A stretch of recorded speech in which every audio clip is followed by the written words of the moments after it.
कात्रज दूध संघानं कात्रज डेअरी हे नाव बदलून संस्थेला अजित पवार यांचं नाव देण्याचा निर्णय का घेतलाय? चला जाणून घेऊया. पुणे जिल्हा सहकारी दूध उत्पादक संघानं म्हणजेच कात्रज डेअरीनं एक महत्त्वपूर्ण निर्णय घेतलाय.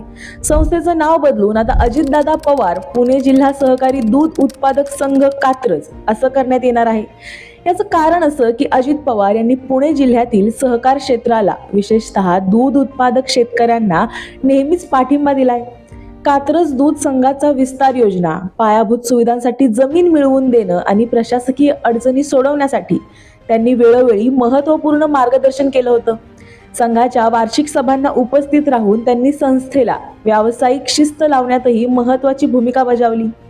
अजितदादांनी कायम दूध उत्पादक शेतकऱ्यांचं हित जपलं. त्यांच्या मार्गदर्शनामुळे संघ आज प्रगतीपथावर आहे. त्यांच्या प्रति कृतज्ञता व्यक्त करण्यासाठी आम्ही हा नामकरणाचा निर्णय घेतला, असं संघाच्या अध्यक्षांचं मत आहे.